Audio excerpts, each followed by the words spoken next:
All right. So apparently we are live. Hey.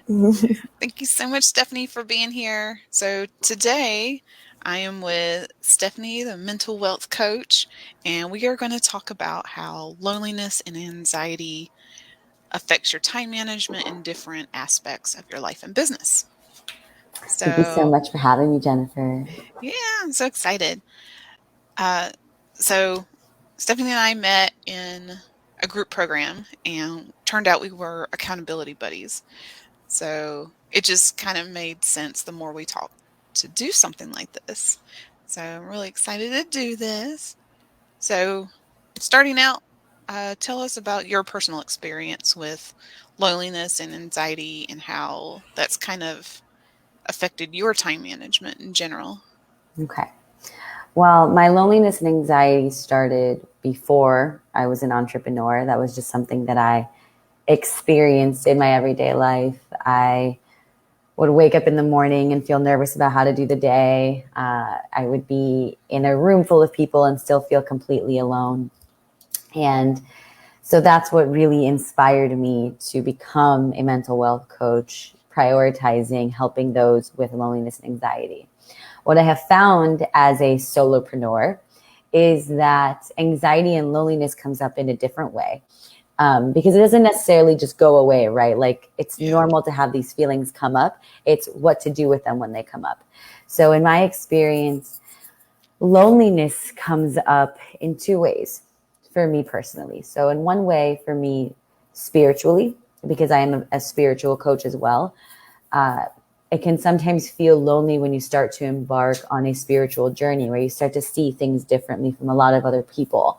And so you had this one way of thinking, and you can go for this in any mindset, it doesn't have to be spiritual. You go from this one way of thinking to seeing things, I want to say a little bit clearer, just completely Hmm. differently, and others don't. And so this part of you is Yeah. like, am I crazy? Was I crazy before? Like, so there's a lonely sense in that aspect of the journey.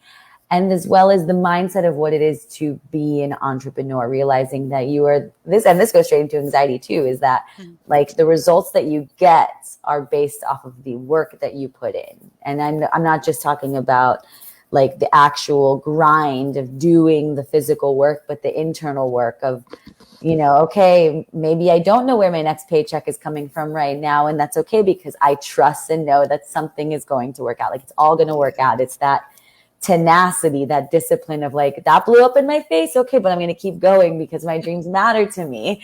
Right. So Yeah. that's what my experience has been as far as anxiety and loneliness goes now as a solopreneur, and how that affects my time management um, is, being a solopreneur, being my own boss, and having, not a normal 9 to 5, that ritual, that routine of like, I know exactly what I'm doing every day. Um, I have a lot more freedom, which is a blessing. It's a blessing. It's what I've asked for. I have a friend actually who said this quote that I love, which is, I'm living in a prayer. I remember waking up in my 9 to 5s and just being like for my 9 to 5s, just being like, I just want to go back to sleep and like choose how I do my day. And so Mhm. now I have that ability. And then I'm like, well, what do I do with my day? Yeah.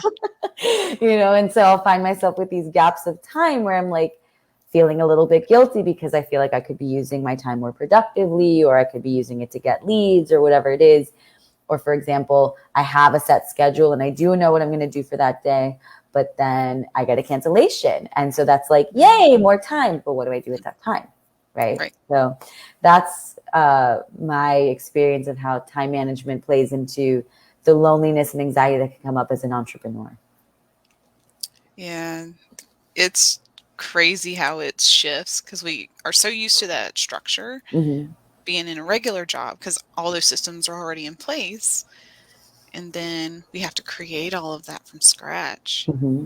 Yeah. which kind of leads into a lot of the anxiety that goes into being a solopreneur to begin with. Mm-hmm. Yeah. Yep. So, Exactly. so how has loneliness been? Well, for me, having the group program and then doing the accountability and just the general networking for me personally has really helped with the loneliness. Yes. Of course, it doesn't replace the seeing people in person and hugging each other, but it certainly helped a lot. Yeah. Yeah. To talk with like-minded people is the best thing that you can do in general if you're experiencing loneliness. When you're an entrepreneur, the thing that you need to be careful with is you always want to surround yourself with people who are going to lift you up, Mm, right? So the thing about being an entrepreneur is that you have to be willing to take a lot of risks and do a lot of perceived scary things that a lot of other people would be like, I could never do that, or like, oh, be careful, and so you don't want to be filled with someone who's going to, you don't want to be surrounded by someone who's going to fill you with doubt or insecurities, because you already have enough of that going on in here that you're like pushing away and yeah. just so you want to be around people who have done it already, right, or who are doing it too but still going, so you can share in that and root and be each other's cheerleaders. So that has truly helped me as well too, surrounding myself with coaches who have been where I am, having a coach that's on the other side who can't Hmm. see, who can see, a little past what I can see, Hmm. and who sees that true potential and is like, you can't see it right now, but you're on your way type of feeling. That Yeah. is massive. Yeah, having that reassurance that you're on the Yeah. right track, Yeah. even when it feels like you take steps backwards, even though you've made so much progress. Mm-hmm. Gabby Bernstein, she's a spiritual life coach. She's awesome. She's a big part of my journey. She has a quote where she always says, an obstacle is a detour in the right direction. Mm, Mm-hmm. Yeah. yeah, I like So it's that. embracing those. You never know, right? You never know. You're still getting there. It's just a detour, right? You're still on your Yeah. way. Yeah, that's why I try to make a point that yes, it's good to have a plan. It's Mm-hmm. more of a guide Mm-hmm. than set in stone Yeah. because things do happen and detours do happen, and you want to be able to have the space to do that Yeah. if possible and to be adaptable. Yeah. That actually speaks a lot to me because in my yoga teacher training, I'm a trauma informed yoga teacher, meaning I'm with populations who are more vulnerable. And I could be in a recovery place, sometimes. And so people are walking in and out and it's a chaotic environment. So we were taught like, it's great, like to come in with a plan and also be completely prepared to throw that plan out the window. Hmm. So that's speaking to me a lot, that's a metaphor. Yeah, that was something I had a lot of resistance with in the beginning.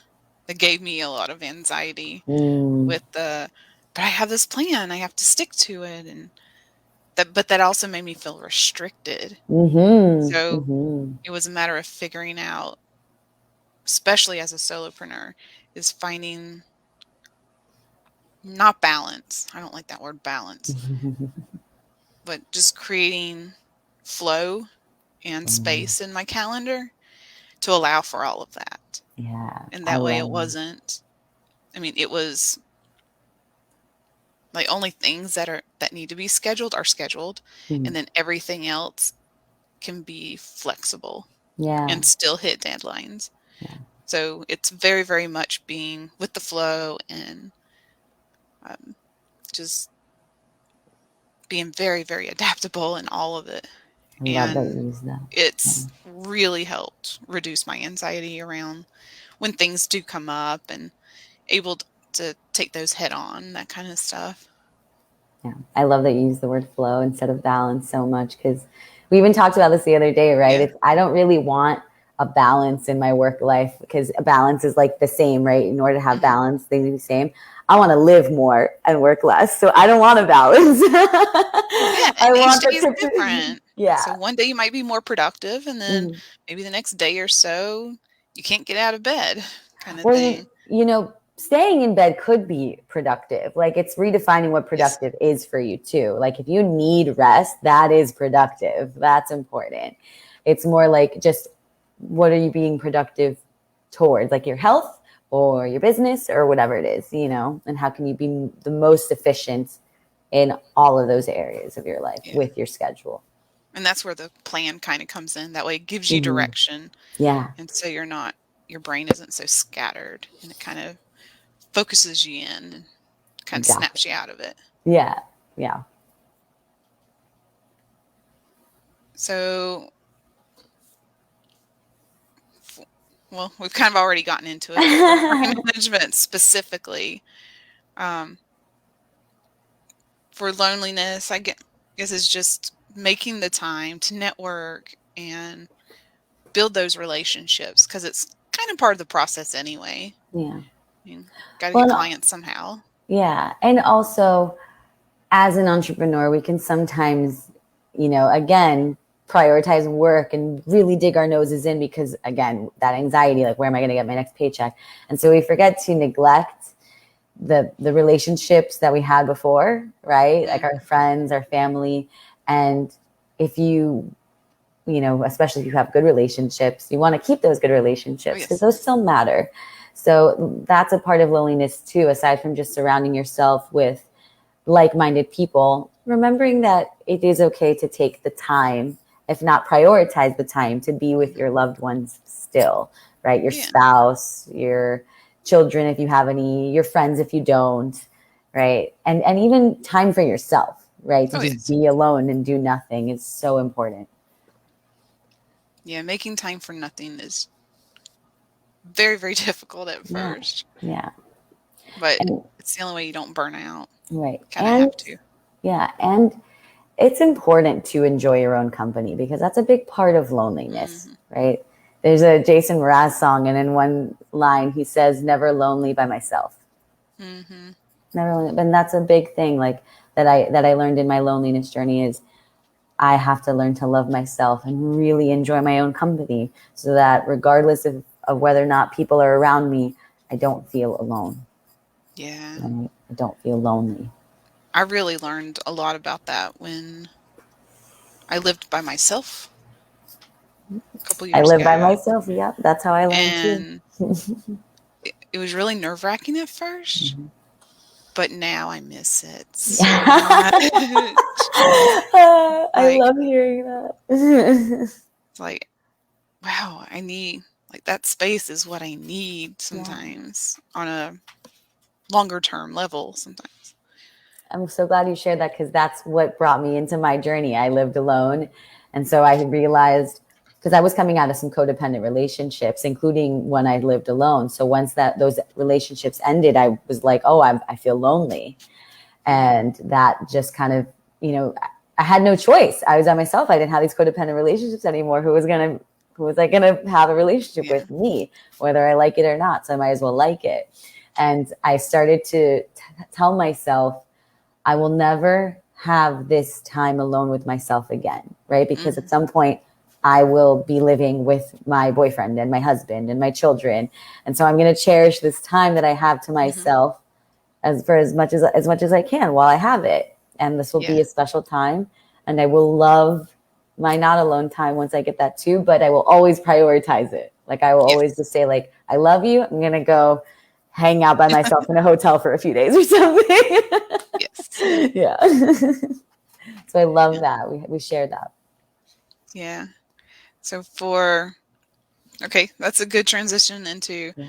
having the loneliness anxiety around just being a parent and or not having kids or anything like that. Yeah. Yeah. Well, I'm not a parent, and I know that you aren't either. However, I've worked with many parents and I worked with kids for a long time. And so I know how important it is for parents to have as much time with their kids as possible. And that can be challenging when you are a working parent, especially if you're a single working parent. So having someone like you who can help optimize their time fully Hmm. so that they can, give the nanny a break if they have a nanny, or prioritize date night with their spouse, prioritize Yes. family time or alone time with their kid. It's invaluable, Hmm. right? Like those are time is our most precious resource. You can't get time back. Yeah. So if you have a crazy schedule because you've decided to do a really awesome, brave thing and start your own business, and you feel like you have to sacrifice your family at the same time, this is a great way to figure out how you don't have to do that. Yeah. Yeah. Yeah. That's where being in alignment comes in with the work life. Mm-hmm. So I do the work life alignment to have work life balance. because, Mm-hmm. like I said, it does fluctuate day to day. Yeah. So it's just a matter of figuring out what works for you and Yeah. going from there. Yeah. And if you don't have a kid, but you do want to have a kid, well, then you got to start dating, right? Or, Yeah. you've got to prioritize the partner that you're with in order to make that happen. So again, time optimization. If you don't want a kid, okay, well, why don't you want a kid? What kind of lifestyle do you want to have? Probably to do hobbies, probably to Mhm. travel, probably to, Sleep more.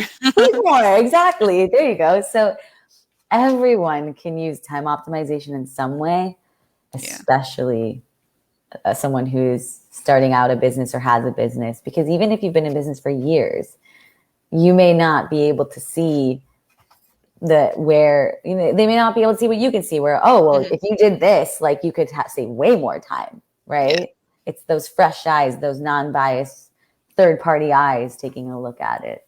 Yeah, because you're so close to your business and Mm-hmm. what all is going on, and the need to want to be a people pleaser and not having boundaries. So all of that Oh yeah. ties Oh in. yeah. And with anxiety too, to be a people Mhm. pleaser, because to be a people pleaser means that you're afraid of other people's reactions Yeah. to what you do. And that's never something that we can control. Mm. We can never ever control another person's Yeah. reaction. So yeah, breaking from being a people pleaser is massive, massive, massive. Yeah, and that's why I try and talk a lot about what you can and can't control and the boundaries, which are not for the other people, but it's for you. Yeah, yeah. I hear a lot about, I have a hard time setting boundaries. And why? Because you're a people pleaser. Because you think that they're for other people, and they're not. Yeah. They're for you. And newsflash, you're people too. So don't you Mhm. deserve pleasing as well? Right? Yeah. You can't expect other people to respect your boundaries unless you respect them. You have to hold firm. So, for example, if you tell someone, I no longer wish to speak to you, and they speak to you, your job is to not respond to them. Mhm. Right? Like that. They didn't respect your boundary, but you are, Yes. essentially. Yeah. And they're just reflecting because you're no longer, because you're starting to put your foot down Mm-hmm. about what you will and will not tolerate. And they're just upset because you're not going to do what they But want anymore. yeah. Yeah. If you think about everyone as like a small child, right? At some point, and if they're having a tantrum, that's what it would be. It's like, give me attention, talk to me, talk to me. Hmm. They don't know any better. So you can look at them from eyes of love and compassion, and then remember, oh, but I love myself too. Hmm. Right? Like, I love myself enough that, yes, like what they're doing, I love them. Like, they don't know any better deep down, whether they seem like it or not. If someone's lashing out, I promise you, like, they don't know any better. They Yeah. just don't.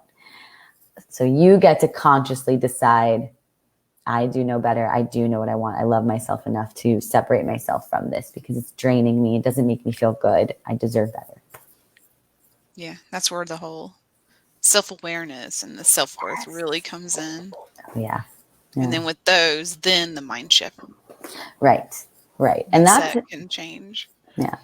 And that's a muscle, because personally, and I'm sure that a lot of people can speak to this, is that I didn't learn how to love myself growing up. I Mhm. didn't know what self-worth was. I learned the hard ways, right? Like, I learned by not respecting myself and realizing, oh, this is because of what my beliefs are and because of the Mhm. actions that I've taken. So self-love and self-worth is a constant practice and devotion. And like anything else, the more you practice it, the easier it gets, and eventually becomes natural. Yeah, it's really fun seeing the transition my clients go through when they do finally put their boundaries in place Mm-hmm. Yeah. and they gain this confidence and empowerment. And then there's so much empowerment that they're like, oh, I'm so over it now. Mm-hmm. Yeah. And And then it no goes, becomes their favorite word. And oh, I love it. yeah, because no means love. Like, if you think about parenting, you say no to your kids. Why? Because you love them. Daddy, can I run with scissors? No. And that's obviously an extreme example, but like that no is a really, really loving word. And it's not, doesn't have to be for love of the other person, although it can be, right? If you're Mhm. saying no because of a boundary, you're loving yourself, and you are loving the other person because you're teaching them that they can't get away with this behavior anymore. You're Yeah. not you're not reinforcing it anymore. Hmm. And so that is love, believe it or not, because this person has to know how to respect another person's boundaries and when to love themselves enough to stop chasing someone that doesn't want to talk to them. Yeah. Right? That's a whole other thing. Like, why do you want to talk to someone that doesn't want to talk to you? If you think you're Yeah. awesome and you think you're worth talking to, that shouldn't be an issue. And it Yeah. goes into control too, right? Like Hmm. anxiety is the desire to control everything. Hmm. And so you talk about like accepting what you can and can't control.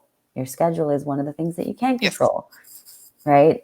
Outside of the few cancellations or whatever shifts, like at least you are willing to put something out there Hmm. and accept what comes after that, right? And then you get to choose what you do with that free time, right? So Yeah. there's this dance of what can I control, what can't I, and that is life, isn't And it? then choosing how you react to the situation. Always, always, always. How you get to respond, right? Hmm. Like a reaction to me is quick and fast, and uh, it's usually probably like off the handle type of thing. Whereas Hmm. responding comes from a place of centeredness and grace and just okay, like is worrying gonna help me right now, or Yeah. is yelling gonna help me right now? Very rarely will those Mm. answers be yes. However, if that is what is calling to you, like sometimes it does help to yell, like it feels better. We do those things to feel better. Yeah. Always, always. It's how you feel after you've done it that's also important, and how it affects your relationships moving forward. So in that Hmm. moment you may feel better, but what are the consequences that Yeah. follow? Yeah. And just overall having the boundaries and the control over your schedule of what you do and do not want to prioritize. Mm-hmm. Mm-hmm. And being in that alignment, it helps you think more clearly because you are clear on what you want and when and Yeah. why. And it's just so much easier to be calmer when Mm-hmm. needing to react has come up. Yeah, that's huge, right? Because you think about like I'm manifesting my dreams right now. Well, you can't manifest unless you know what you want. You Exactly. just Like, yeah. even if you don't know everything you want, and it can change over the years or based on your life experiences. I know they Mm-hmm. definitely have for me, and priorities change Mm-hmm. and lifestyle changes. So it's being very flexible. Again, flexible and Yeah. adaptable. Yes. That's the name of the game, isn't it? In life. And it's so beautiful to see the way the metaphor of time optimization flows into that. It only makes sense because Mm, when you go into the whole like realness of it, time is an illusion, right? Like time doesn't mhm, exist, time is not a thing. But we were given the perception of time for a reason. mhm, We were meant to learn how to use time as these beings in human bodies. And so we are constantly plagued with the belief that we don't have time. I can only imagine how many times you hear that. I don't have time. yes. And that's, Feedbacks. yeah, like if only I had more time, right? But we all get the same amount of time, not in life, but in a day, right? And so how we utilize that time is so important. Mm. And yeah, I had something else I was going to say, what's in my mind. So, oh, I was No. going to say about self care that people say they don't have time for self care. But you Well, don't we're have going to time to schedule not that. self care. Right. Yeah. Oh my God. See, like, you don't have time not to do self care. Yeah. You don't. You can't give anything to anyone if you don't give to yourself. If you don't, like, who's going to do that for you? No one. That's your job. That's your responsibility. You deserve to take a break. You deserve to sleep, to eat, to breathe, to go for a walk, right? Those are human necessities. Your joy is a priority, and people aren't prioritizing their joy. Yeah. They don't have time. That's insane. Yeah, it's literally. hard to see. People become workaholics, even when you're so passionate starting the business in the early stages of it, and then you just get so consumed into it. It's like, well, that's amazing. You're passionate about what you're doing and excited and doing all the things, trying to get it going. But at the same time, it's like you started your business so you could do these other things. So Hmm. even if you're not at the income level that you think you need to be at to be able to do those things, there are creative ways to start Yeah. doing those little things. Yeah. Like for me, I want to move to the mountains. So for now, I live 45 minutes away and I just schedule time, budget time, and money budget to go up there as much as possible. It's awesome. And so it's not living up there, but Hmm. it's still having that as part of my lifestyle of what I Yeah. want.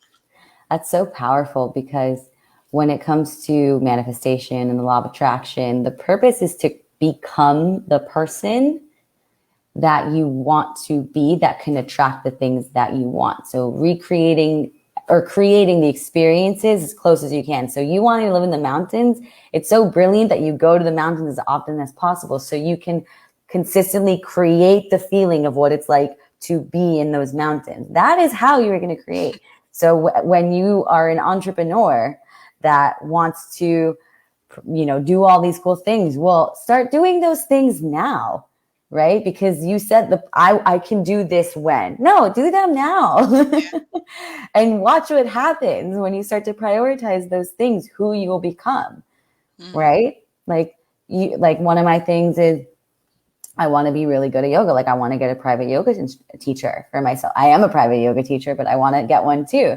Okay. Well, I'm recreating the experience and that I get to teach people privately. And also I have to practice yoga, Mm-hmm. don't I? Right. That's something that I plan to be. And so I'm going to be it now and do it now. Yeah. And that's just a small example. But the mountain was brilliant, really. Yeah. Sometimes it's hard to see like how can you even get started on doing that kind of stuff. So I feel like it's one of my superpowers. I can really figure that out. I love that. That's awesome. People need that help for sure because I know that I had that question of like, what do I do now? Where do I start? Yeah. Yeah. Where do I begin? Yeah. And then whether you have kids or not, then planning and making time and with the loneliness later in life, Mm-hmm. it ends up being a lot more lonely than people think. Because especially after I did home health care for a little while, I really saw like how lonely people are, and Mm-hmm. it's so sad because they expect their children to come and see them all the time, Mm-hmm. and it's either not possible because they live so far away, or they just get so wrapped up in their own lives they don't even come, or they're estranged. So it's like you can't guarantee you're going to have someone to look after you. And then being child free, I also get a lot, well, who's going to take care of you? Like, Mm-hmm. well, I am going to have my business to help me create the income so I don't have to worry about that. So I can pay amazing nurses really well to help take care of me and get the care I really need later on. That's huge. So That's it's huge. so whether you Yeah. have kids or not, you got to plan ahead and also It's, get yeah. used to again being by yourself and Mm-hmm. having the I didn't anxiety even of think. what's going to happen to me later on in life. Yeah. See, I didn't even think about that. That's massive. It's so great that you have that solution for people because that is definitely a scary thought. Like, I don't have children. What if my spouse dies before me? Or like if you don't have a spouse, right? Yeah. Who's going to help me? How's that going to help me? And I've always known that life is short no matter what. I try to do my top 3 things for the day, and as long as I do that, I'll feel accomplished enough that I did what I wanted to do. Like doing Mm-hmm. this was one of my Mm-hmm. big things today I was excited about, and It's like as long as I'm making steps forward in my life and my business the way I want to enjoy each day and not feel guilty or regret it. So if I want to go do something and then I'm feel myself holding myself back. Like yesterday, it was so pretty.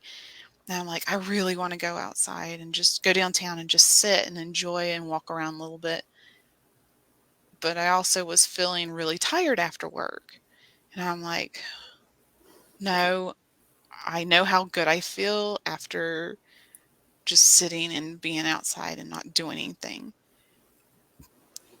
And of course, I always make sure, of course, I preferred it. And I went, Hmm. and it was just so much better after. Yeah, you took in energy, right? Hmm. You spent, right? You gave energy at work, and then you Yeah. wanted to do more things, but you were like, let me refuel myself. That's the self care. And I love that you're talking about the top three things because that goes into the whole like enough. Like I've done enough. I'm good enough. It is enough, right? We have this belief that I certainly have been dealing with in my life of just I am enough. Like what is enough? Only you get to decide that. But in general, like we are always enough as human beings, as individuals. And then how you plan your day and your goals, that's a little different. That's where you get to decide like what is enough. Yeah. And so if you're really, really hard on yourself, you could do a million things in the day and not see it and still be like, I didn't do enough. Right. But Yeah. then if you put a number to it, right? Like I did my top three things. And then if you do anything above that, well, you're an overachiever. Right. So I love that. Yeah. Just got to give that. That's why I love the space and flexibility in the schedule. It's like, Yeah. don't schedule every moment of the day. One, if it's going to feel too restricting. I don't know. Some people might need that, Mm-hmm. but most of the people I talk to, they got to have that flexibility. They It's need human that space nature. to breathe. Yeah. Spontaneity is important as a And it human allows for being. creativity too. Yeah, yeah. I mean, we are creative beings. We are Yeah. creating a reality. So when you have a time to like, you know how to use your time to help you in the guidance of your creation, right? Yeah, that's awesome. Could probably create even faster. Hmm. Hmm. I love that. So what does it look like to work with you? Like, how can people find out how to work with you and all of that? Yeah. So I only do one main. So I do a purposeful planning boot camp. I'm Ooh, really excited about. It's a 3-month program, and during that during the next 3 months, we'll go through getting in alignment with what you really want and why, and really looking at your schedule and creating a custom schedule and getting used to that new routine. And we also dive really deep into putting boundaries in place. And I'm there the whole time to be able to keep you accountable and support you along the way. So that way, if something comes up, I'm like, okay, well, how do I deal with this situation? Or this happened in my schedule. Now what? I've got to readjust, or I got sick. How do I get back into it? We'll go through all of that. oh, And then after working together, you're able to have this new skill set and that you can just take with you in every other part of your life. it's amazing. 3 months for a lifetime of change and Yeah. organization. It's That's awesome. amazing how much we can get done in 3 months. It's awesome. Yeah. Yeah. One time weekly calls, weekly check ins, and we'll just do an hour calls, make sure we cover all the bases. And then any questions in between, we'll message on Messenger here and there. But yeah, so on my website, I'll have a link below somewhere um, that you can apply to work with me one on one. And we'll go from there. We'll hop on a call and see if it makes sense Amazing. or if there's some other resources I could send you in the meantime. Go Awesome. from Yeah. There's so Thank much you value so to much bring. for talking. This was so Yeah. fun. Oh my gosh, my pleasure. It was so nice talking to you. I love that we could collaborate like this. I Yeah. feel like we touched on a lot of things. So I'm really happy that we could do that. Yeah. And how can we find you? Oh, thank you for asking. You can, you can find me on Instagram under my business name, True Self Guidance and Healing. I'm a mental wealth coach. So, similar to Jennifer, I also work one on one with individuals. My program, however, is 6 months long because my my niche as of right now is professional women who struggle with loneliness and anxiety. And so real change takes time. Learning how to change your beliefs and prioritize your self-care and break those habits, they take a little bit of extra time. So that's how you can find me. That's what working with me would look like. And I would always be there for you. I'm also a energy healer, Reiki practitioner. So that is what's a little bit different about my coaching is it would be 3 week calls a week of coaching plus an hour and a half call with Reiki and coaching. So 4 times a month, plus texts in between, random calls in between if you need them. I'm just there to hold your hand and help you and hold you accountable until you don't need me anymore, right? Because it's not about building a codependent relationship with your coach. Yes. It's about nurturing yourself to the point where you are just off, like to the point where you can travel by yourself. Yes, exactly. Thank you so much, everybody. I'll put Stefany's information down below as well. If you have any questions, let us know in the comments. If you're watching the replay, hashtag replay, and we will see you soon. Thanks, Jennifer. Bye, Okay. everyone.